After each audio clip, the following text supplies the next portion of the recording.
July 24th, 1943. The radar room at the edge of the Reich.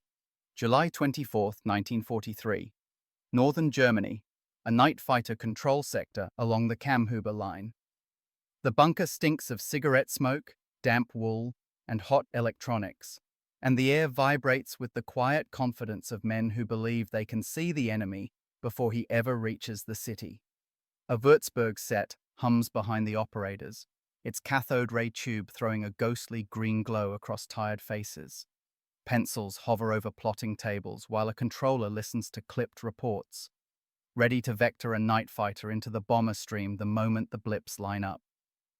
The young radar corporal on the scope smirks at a joke he's heard a dozen times.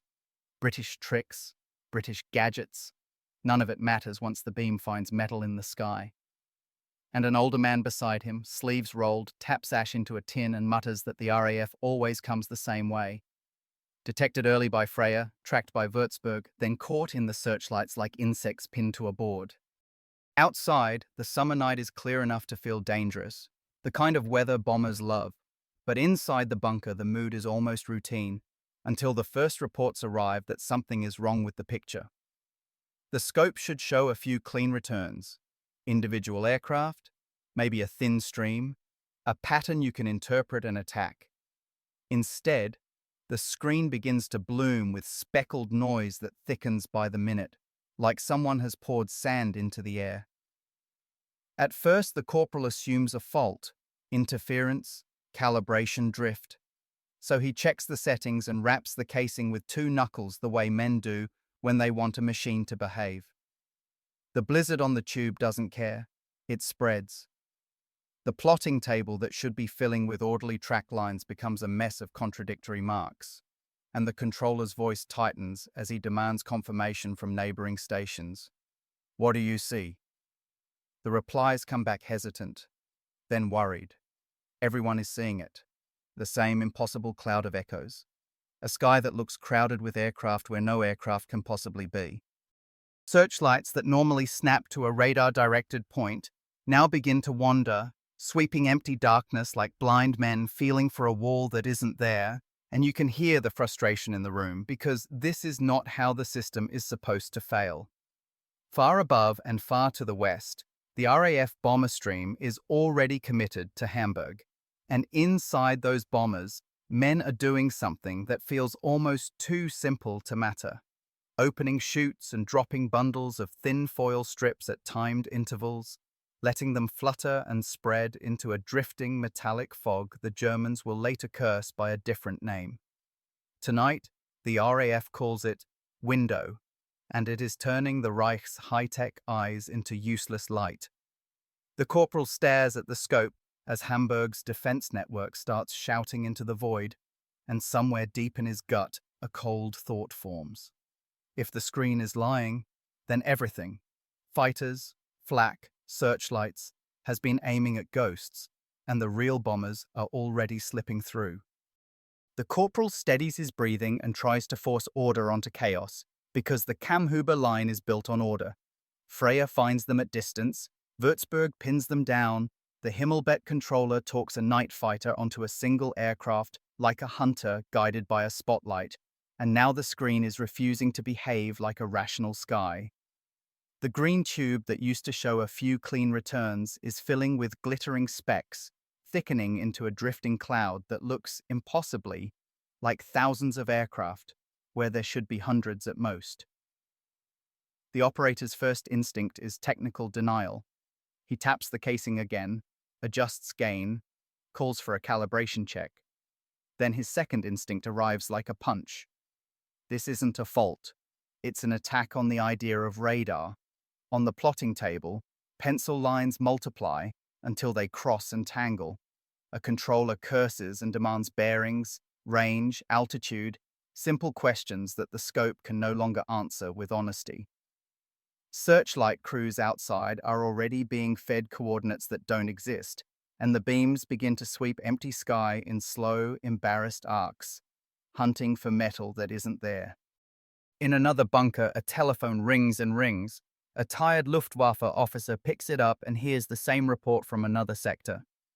Radar picture, unusable, He wants to laugh it off as panic, but he can hear the strain in the voice, the fear that the Reich's most modern defense has been blinded by something so simple it feels insulting. And while the German system argues with its own instruments, the RAF is already in motion, riding the night with practiced discipline.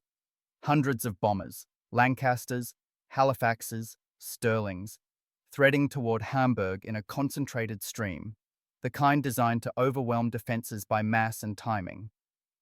Inside one Lancaster, a young wireless operator watches the crew work in near darkness, red cockpit lights barely illuminating oxygen masks and instrument needles. The aircraft vibrates with engine power and cold air leaks through seams, and the navigator keeps his voice low as he calls headings over the intercom, because even here, surrounded by friendly engines, the fear is always the same. Searchlights finding you, flak climbing to meet you, a night fighter sliding in from below. Ahead, Pathfinder aircraft begin marking the target area, and behind them the bomber stream tightens like a drawn blade. Then, at a planned interval, the window routine begins. Bundles dropped through a flare chute with stopwatch timing. Each release a small act that feels too mundane to matter until you remember what it's meant to do. Fill the air with strips of foil that reflect radar energy and create false echoes, a manufactured storm that turns a radar scope into a lie. The aircrew don't see the effect. They only see the night, the cloud layers, the occasional distant flash of flak, and the steady green glow of instruments. But on the ground, the effect is immediate and humiliating. The radar operators are no longer tracking a bomber stream. They are tracking a fog bank made of metal. Controllers try to vector night fighters anyway, barking headings into headsets, sending pilots toward what looks like dense traffic. And the pilots respond with growing anger. Nothing here, no visual. Searchlights nowhere near. Because the system is guiding them to ghosts, while the real bombers are sliding past the broken picture toward Hamburg's heart. In the radar room, the corporal's smirk is gone. He stares at the glowing chaos and feels a cold dread spread through him. Because if the screen is blind, then the city behind him is about to learn what it means to be defended by machines that can be fooled. And the first bombs haven't even fallen yet. As the false echoes thicken, the German air defense network does what a panicked network always does. It overreacts, and the overreaction becomes its own trap. Sector controllers demand more reports, more confirmation, more clarity that the scopes cannot provide, and the phones begin to crackle with overlapping voices, each one insisting their picture is the correct one, even as every picture is being poisoned by the same glittering storm. Searchlights are ordered to mass in areas that must contain the bomber stream, and you can see them from miles away, white fingers clawing upward in nervous grids. Yet they find nothing but thin cloud and the occasional drifting sparkle of chaff catching moonlight. Anti-aircraft batteries swing their barrels toward predicted tracks and hold fire, then fire anyway, because waiting feels like weakness, and shells are cheaper than cities. Bursts bloom in empty sky, black puffs that look purposeful from a distance and ridiculous up close. In Hamburg, civilians sense the coming storm before they can see it. Sirens begin their long, rising wail, that sound that turns ordinary streets into corridors of urgency. Doors slam, feet run down stairwells, and families fold themselves into cellar spaces with blankets and water tins, listening to the city above them creak and settle as if it's holding its breath. The harbor cranes and warehouses stand in silhouette, the Elbe's dark surface reflecting distant light, and in the sky nothing looks different. Yet everyone who has lived through raids knows the quiet is not safety. It is the pause before impact. Up in the bomber stream, the tension is physical. Crews speak less, eyes fixed on instruments and the black ahead, and the navigator's pencil moves in tight, controlled strokes over charts as he counts down minutes to the turning point. Pathfinders reach the city first, dropping target markers, flares and incendiary candles. And for a moment, Hamburg glows in scattered points of harsh light, like a map being drawn for men who will never see the streets beneath. Back on the ground, the radar corporal watches his scope and tries to separate signal from lie. Maybe the real bomber stream is hidden inside the clutter. Maybe a stronger return will emerge. Maybe there will be a pattern. But the clutter is the pattern now. a manufactured blizzard that swallows the truth. He hears the controller's voice rise in frustration as night fighters are vectored again and again and again, each time toward phantom tracks, and you can almost feel the wasted fuel and wasted minutes as aircraft search empty sectors, while the real threat continues forward unchallenged. Then the first explosions arrive over Hamburg, not scattered nuisance bombs, but heavy high explosives that thud into the city with a violence that makes the bunkers tremble, followed quickly by incendiaries that bloom into bright, hungry fires. The sound is different from ordinary flak. This is impact. This is buildings being punched open, streets thrown upward, glass shattering in waves. Civilians in cellars feel the pressure change, feel dust sift down from beams, hear the roar that builds as fires begin to feed each other, and they realize the defenses above have not stopped the raid from reaching them at all. The radar corporal's stomach drops as reports come in from Hamburg. Bombs falling, multiple fires. His screen is still full of ghost echoes, still useless, and he understands with a sick clarity that the mocking confidence of the radar rooms, "we'll see them coming," has just been exposed as wishful thinking. In the distance, Hamburg's horizon begins to glow, and the operators, controllers, and gun crews all chase the same truth too late. The bomber stream was never where the scope said it was, and the city is paying the price for every false blip. Once the first wave hits, the raid becomes a machine you can't stop. Hamburg is no longer a target on a map. It's a living city being systematically opened by high explosives, so incendiaries can get inside and do their real work. In the air above, bomber crews feel the change immediately as the darkness ahead turns into a pulsing orange bruise, and the smell, faint at first, then unmistakable, reaches even through oxygen masks. Smoke, burning timber, hot brick dust carried upward on rising air.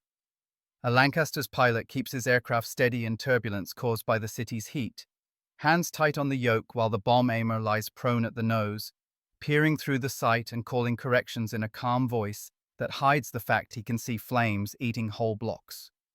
The intercom crackles, engines roar, and flak begins to reach up in scattered bursts, but it lacks the deadly precision the crews fear most. Searchlights aren't holding aircraft the way they often do, and night fighters aren't appearing in the same numbers, because the defense system is still stumbling in the fog of false radar returns. On the ground, the Kammhuber controllers fight their own collapsing logic. They try to direct fighters into the stream, but the bomber stream is now a moving river of metal masked by window, and the radar picture remains a smeared storm where a true track cannot be trusted. A night fighter pilot, tired eyes, throat dry, climbs through patchy cloud and hears the controller's instructions in his headphones, then looks out and sees only darkness and the occasional distant flash, like lightning without thunder. He curses, swings his aircraft, searches again, and feels the humiliation of hunting prey that the ground insists is right there, while his own eyes find nothing. Meanwhile, the flak batteries do what they can. They fire in volume, creating a ceiling of bursts that the bombers must fly through, but volume without guidance is mostly noise. And the RAF's concentrated stream means each gun crew has less time to track any one aircraft before another is already overhead.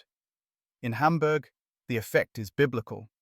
Water mains shatter under blast, pressure drops, hydrants cough and fail, and firefighters trying to form lines find streets blocked by rubble and heat so intense it forces them back.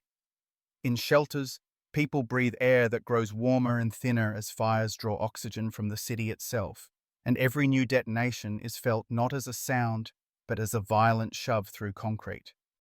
The glow on the horizon becomes a column, then a dome, and from miles away you can see the city's core brightening, as if dawn is arriving at midnight. In the radar bunker, the corporal watches messages arrive faster than he can process. Multiple fires, communications disrupted, fighters unable to engage, and the scope still lies to him with its glittering blizzard. He realizes the worst part isn't that radar has been fooled. It's that the defenses trusted it so completely they built their entire reaction around it. And when it failed, everything else failed in sympathy. Above the city, Bomb bay doors open in the cold, thin air. Loads drop. Aircraft lift as weight leaves them, and the bomber stream continues forward like a conveyor belt.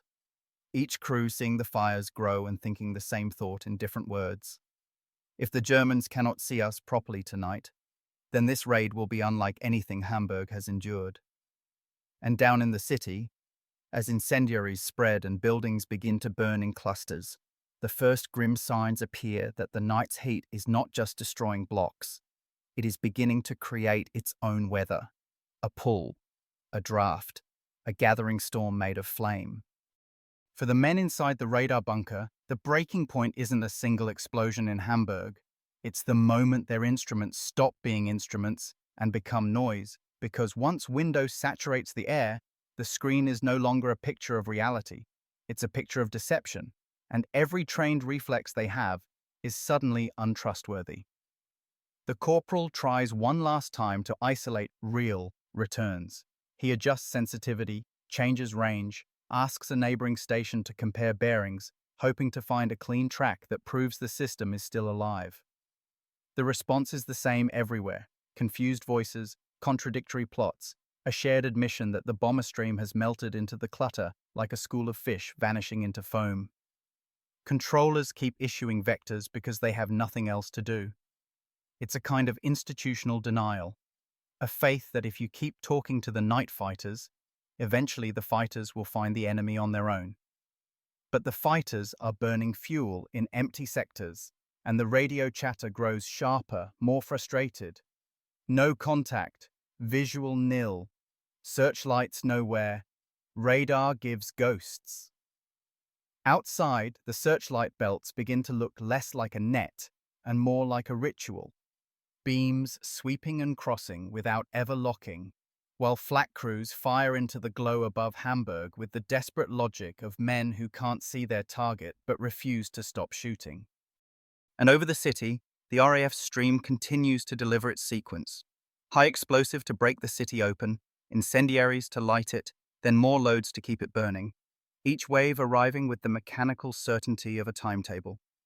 In Hamburg's streets, people begin to feel the raid as a changing wind, air drawn toward the fire zones, oxygen pulled from courtyards and alleyways, smoke rolling low and thick.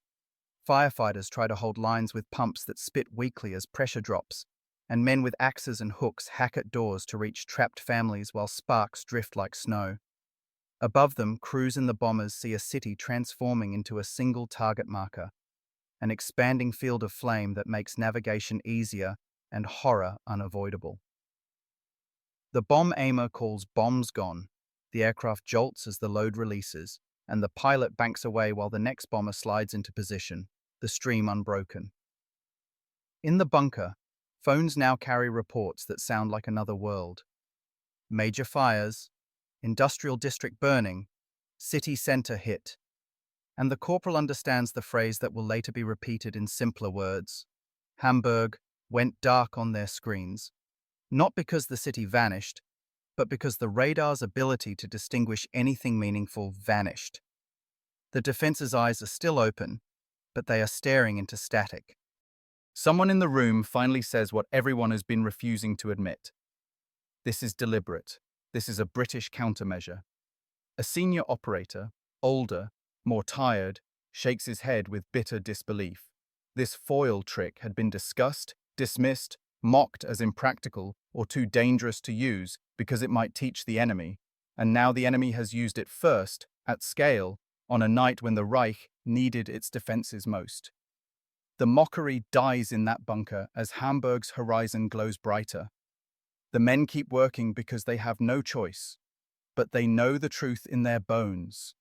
They are blind, and the city behind them is burning, while the high-tech shield they trusted has been turned into a sheet of glittering lies. With radar guidance poisoned, the night fighters are thrown back onto older instincts, eyes, silhouettes, the glow of exhausts against cloud, and the sky over northern Germany becomes a brutal lottery where the best technology is suddenly the one thing you can't trust. A Bf-110 or Ju-88 night fighter climbs through scattered haze, cockpit dim, instruments glowing pale, The pilot and radar operator listening to a controller who is still trying to talk them onto targets that keep dissolving into ghost returns. The onboard radar can help at close range, but it too is being flooded by the same metallic fog, and the operator's scope becomes a maddening swirl where every contact looks plausible until it disappears. So the crew does what they dread. They hunt visually, using the burning city as a beacon, scanning for the dark shapes of bombers crossing the orange glow, hoping to catch one at the moment its exhaust or wing catches light. And sometimes they do. One heavy bomber briefly outlined, a fat shadow with 4 engines, and the night fighter dives with a sudden ferocity, cannon flashing, tracer streaking, the bomber lurching as strikes land. Then the attacker must break away fast before flak meant for the bomber catches the fighter too, because Hamburg's defenses are now firing into a confused sky where friend and foe share the same air. But those successes are isolated, not system-wide. The RAF's concentrated stream means a fighter might pass through a corridor full of aircraft and still fail to lock onto one because timing and visibility are everything, and Window has stolen the German system's ability to place the fighter at the right point at the right minute. Below, the city's fires intensify, and the heat begins to create violent drafts. Smoke climbs in columns, then rolls sideways, and the air becomes turbulent enough that bomber pilots feel the buffeting, the strange lift, the unstable pockets that shove an aircraft off level flight. In shelters, people feel the raid as a growing roar, firestorm winds beginning to form in certain districts, air being sucked toward the flames, doors hard to open because of pressure differences, lungs working harder in oxygen-poor spaces. Fire crews are forced back by heat walls that turn streets into chimneys, and the phrase, "we can't get close," becomes the final verdict on entire neighborhoods. Overhead, the bomber stream continues to feed the blaze, and the crews know this is what the strategy demands. Disrupt defenses, saturate a target, keep the stream tight so the Germans cannot pick them off one by one. A wireless operator listens for warning calls, hears fewer urgent fighter sightings than expected, and realizes that for once, the greatest threat is not being hunted as efficiently. Yet the fear doesn't disappear, it changes shape, because flak is still there, and a single lucky burst can tear a wing off just as surely as a fighter's cannons. In the radar bunker, the corporal hears reports of occasional interceptions and wants to believe the system is recovering, but the truth is harsher. Those kills are happening by chance and local conditions, not by the Reich's proud, layered radar and control network. Tonight, the defenses are not a net. They are scattered hands reaching into darkness while the enemy passes overhead in mass.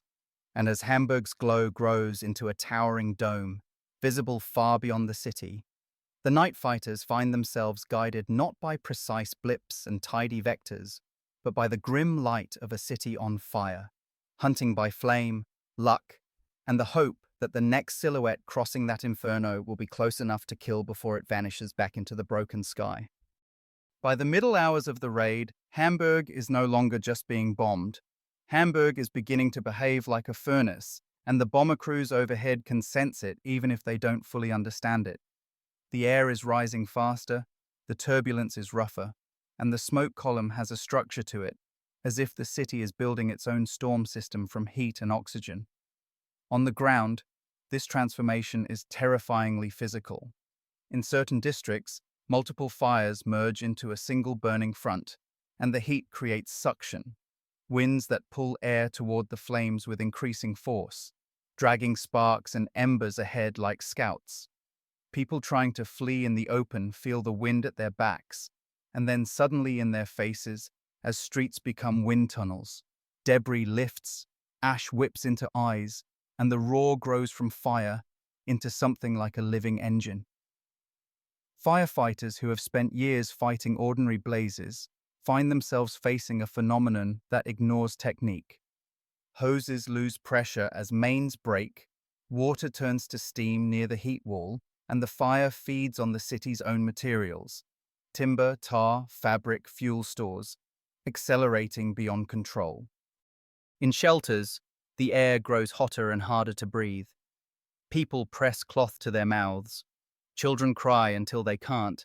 And adults try to keep calm while the oxygen thins and the building above them shakes with each new blast.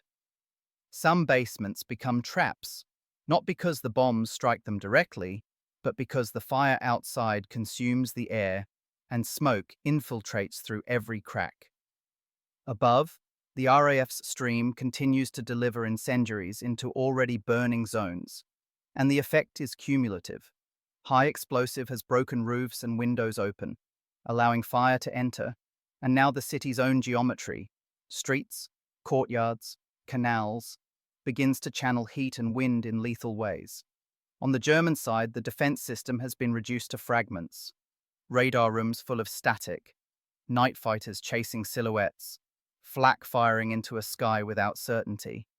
And for the men who once mocked window, the horror is that the simplest piece of the RAF plan may be the one that enables everything else. If the radar network had worked properly, the bomber stream could have been disrupted earlier, scattered, forced to climb, forced to turn, forced to drop loads inaccurately. Instead, Window has helped the stream stay coherent long enough to saturate the city with a deliberate sequence. And now the fire itself becomes a multiplier, doing damage faster than bombs alone could, spreading where the next wave doesn't even need to aim precisely because the target is a growing inferno visible for miles. Up in one bomber, a rear gunner watches Hamburg's glow and feels both awe and dread. He knows the crew's survival chances improve when German defenses are confused, yet the sight below is so immense, it feels like the earth has cracked open. The intercom carries clipped voices, altitude, course, fuel, professional language, trying to stay sterile in the face of what is happening under them. And in the radar bunker, the corporal hears the latest updates. Districts burning uncontrolled, communications failing, and he understands the nightmare connection. The high-tech shield was supposed to prevent precisely this kind of saturation, and its blindness has allowed the raid to unfold at full force. Tonight, Hamburg isn't just being attacked. It is being forced into a condition where the city's own air becomes fuel, and once that threshold is crossed, defense and firefighting are no longer contests of skill. They are contests against physics itself.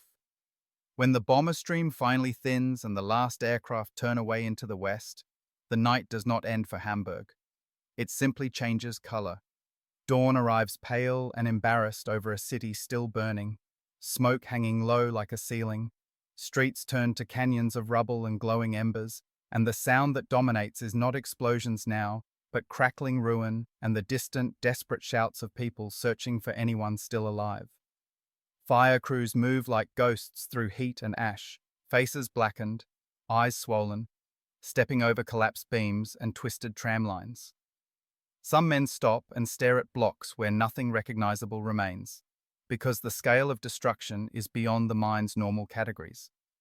In shelters, survivors emerge into daylight that looks wrong. Orange haze, drifting ash, a smell that clings to hair and clothing. And the first thing many of them notice is the silence where a neighborhood used to be. No familiar street sounds, no church bells, no voices except the living calling for the dead. In the defense bunkers, the silence is a different kind, professional, guilty, because now reports are being written and explanations demanded, and the radar corporals and controllers who spent the night staring at glittering static know exactly what question is coming. How did the system fail so completely? An officer from Luftwaffe Command arrives with a hard face and a notebook, asking for logs, for scope readings, for any evidence that the failure was mechanical rather than conceptual, but the evidence points in one direction. The RAF used chaff, window, to flood the radar picture with false echoes, degrading tracking and disrupting the chain that links detection to interception. The operators describe it with a bitterness that tastes like humiliation. The screen looked full, yet it told them nothing.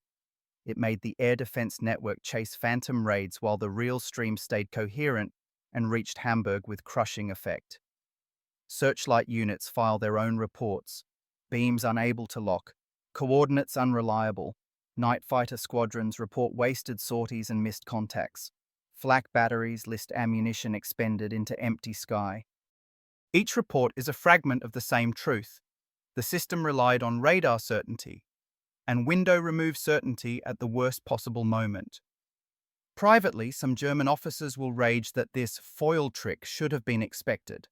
Others will say it was a cowardly deception. Still others will quietly admit the more dangerous conclusion, that electronic war has opened a new front where the enemy can blind you without ever touching your antennas. Meanwhile, in Britain, the RAF reads the results with a cold mixture of grim satisfaction and recognition. Window worked, but it will not remain a secret forever, and now Germany will adapt. In Hamburg, none of that matters to civilians digging through rubble with bare hands. For them, the lesson is simpler and crueler. Sirens are not safety, shelters are not guarantees, and the sky can become fire even when the Reich insists its defenses are modern. For the radar corporal, the mocking jokes about British gimmicks are gone forever. He has seen the scope lie, and he has seen what happens when an entire defense architecture trusts a lying screen. The day's official language will talk about countermeasures and disruption, but the unspoken lesson sits heavy in every bunker and battery position. If your enemy can blind your eyes, then your strongest shield can become an illusion, right up to the moment the city behind you burns. Within hours of dawn, the Luftwaffe's anger turns into procedure, because humiliation in a modern war is only survivable if you can translate it into technical orders and new drills. In the same bunkers where operators stared at meaningless blips all night, officers now stand over their shoulders demanding exact descriptions. What settings were used? When the snowstorm began? Whether any clean tracks broke through? Whether any night fighter made contact that could be tied to a real bomber rather than a phantom echo? The radar corporal, still gritty with smoke, still hearing Hamburg burn in his memory, watches the senior men argue about what should have happened, and he can tell they're trying to claw back certainty from a night that proved certainty can be engineered away. One insists the scope was overloaded and should have been filtered. Another swears the British must have changed altitude or route. Another admits, in a low voice, that the enemy has weaponized physics. Thin strips of metal reflecting pulses, multiplying returns, turning the sky into a mirror maze. Somewhere higher up the chain, messages are drafted to the coastal and inland stations. Expect chaff, do not trust heavy clutter, seek alternative confirmation, tighten visual reporting, coordinate with flak and searchlights without over-reliance on radar tracks. Night fighter squadrons receive their own bitter briefings. If ground control is corrupted, crews must hunt closer to the target glow, patrol likely approach corridors, and be prepared to engage without a clean vector. An instruction that feels like being ordered to fight with one eye closed, yet the war leaves no choice. In Hamburg itself, the defensive system is physically wounded too. Communications lines cut, command posts disrupted, personnel exhausted. So even the best countermeasures would struggle to assemble quickly, and the civilians digging through rubble become the unwanted audience to this invisible adaptation. They watch uniforms move through streets with clipboards and measuring tapes while bodies are still being found. Across the channel, Bomber Command studies the raid's outcome with a different kind of tension. Because Windows' success is not a secret you can keep once you use it on a city the size of Hamburg, they know the Germans will learn, adjust, and eventually blunt the effect, and that means Window is both a breakthrough and a ticking clock. In briefing rooms, crews are told the foil is now standard procedure, timed releases measured like navigation legs, and the men accept it the way airmen accept flak forecasts. Another tool, another layer, another fragile advantage that might keep you alive on the run in and abandon you on the run out. The air war, in other words, has crossed a threshold. Defenses will no longer be only guns and fighters and beams, but duels between transmitters and reflectors, between signals and counter-signals, where you can blind an enemy without ever seeing him. Back in the radar bunker, the corporal sits down at his scope again that night because the raids will continue. And when the green line paints its first returns, he does not smile the way he once did. He watches with suspicion, waiting for the moment the screen lies again. And in that suspicion is the real aftermath of Hamburg.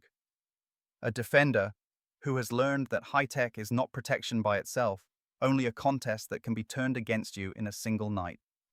In the months after Hamburg, the story that lingers isn't just the destruction on the ground, it's the quiet shock inside the bunkers, the realization that an entire defense philosophy can be undone by something as deceptively simple as foil strips falling through the night. Operation Gomorrah's opening raid proved that radar, for all its modern authority, is not truth. It is an interpretation, and interpretations can be sabotaged. German radar crews who once mocked British tricks learned that the screen can be made to shout nonsense so convincingly that commanders will waste fighters, flak, and precious minutes chasing ghosts, while a real bomber stream stays coherent and lethal. The RAF, in turn, learned that electronic warfare is not a side note.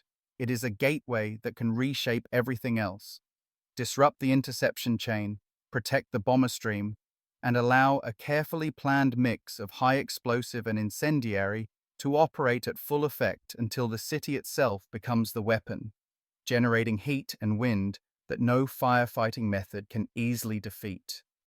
Hamburg's burning horizon became a grim demonstration to both sides. Technology is only an advantage until the enemy understands it well enough to attack the assumptions beneath it. For the radar corporal, the change is personal and permanent. After that night, he can never look at a clean blip the same way because he has watched certainty dissolve into static while sirens wailed and a city died behind him. For the air war as a whole, the threshold is just as permanent. Every raid and every defense now carries an invisible jewel of signals, jammers, decoys, chaff, counter-chaff measures, layered over the older jewel of fighters and guns. And that is why the phrase "Hamburg went dark on their screens" matters. It captures the moment confidence became ash, the moment the Reich's proud electronic eyes stared into a glittering lie, and the moment everyone involved understood that the next battles would be fought not only with steel and fire, but with the ability to see, and to blind, at the worst possible moment.